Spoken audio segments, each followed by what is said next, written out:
Welcome to our Pharma Topics channel. Our topic of discussion is very important, quantitative structural activity relationship, QSAR.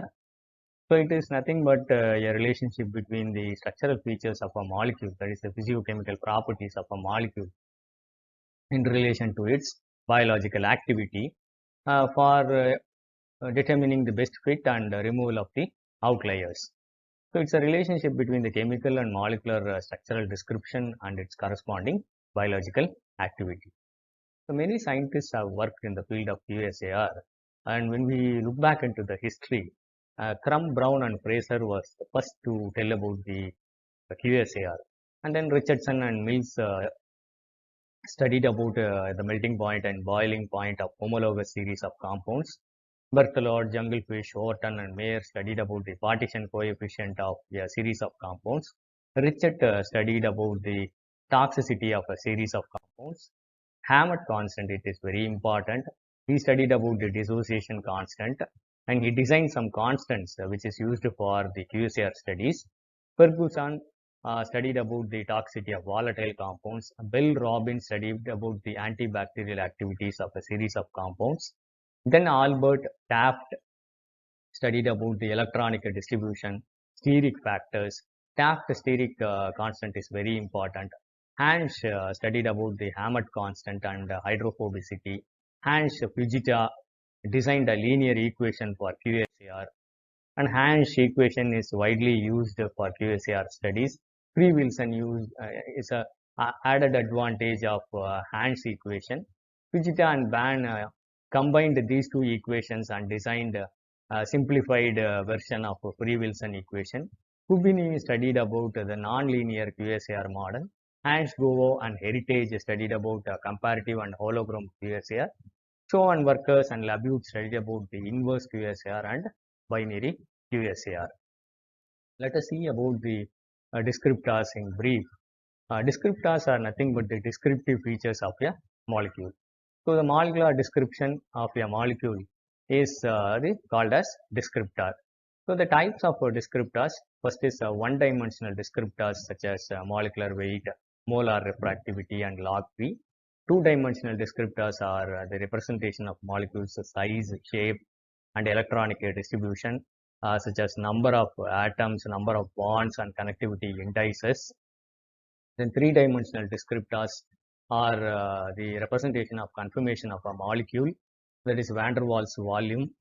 Then four-dimensional descriptors tell about the atomic coordinates which are used in the receptors. Then five-dimensional descriptors are induced fit models of 4D QSAR.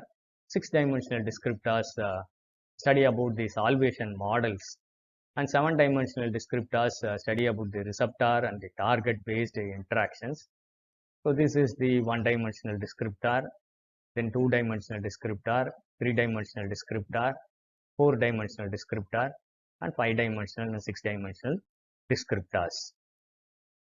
So let us see the descriptors which are commonly used in the QSAR studies. First is hydrophobic descriptors like log P, then phi and log S. Then electronic descriptors like Hammett substitution constant, Swain-Lupton field and resonance effects, dipole moments, and E-HOMO and E-LUMO. Then steric descriptors like molar volume, molar refractivity, Taft's steric constant, stereomole shape parameters. Then topological descriptors are the molecular connectivity, shape descriptors, and electrotopological indices. Let us see these descriptors in detail. First is hydrophobic descriptors. The most important is log P. So log P is a relationship between the partition coefficient of a compound between octanol and water. The equation is designed for log P.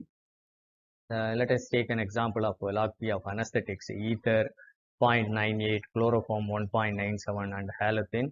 It determines the order of potency. As a thumb rule, if the log P is close to 2, it can enter the CNS efficiently. If it is less, it cannot enter the CNS. Let us take a compound. This is an example. The R is OCH3. If it is OCH3, it leads to visual adverse effects. If it is substituted with the S double bond or CH3, it is free from visual adverse effects. So if we study about the descriptors, it will be useful for designing of drugs. The next is hydrophobic descriptor is Hans constant, which is represented by pi. It is a partition substitute coefficient of the substituted compound in relation to partition coefficient of the unsubstituted compound. So here are the examples of different Hans constants for the aliphatic substitutions and aromatic substitutions.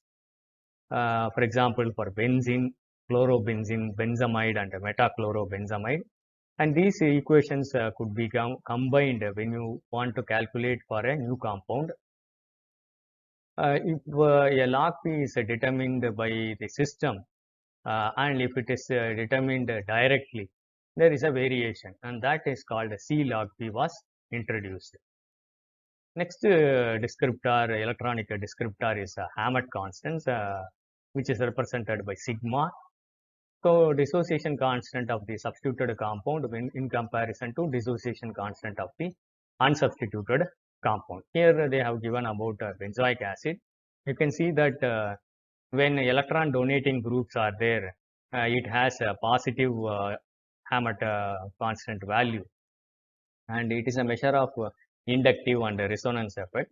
Para substitution has a greater resonance effect when compared to the meta substitution. Because of the steric hindrance, the value could not be determined for ortho substitutions. The next is other electronic descriptors.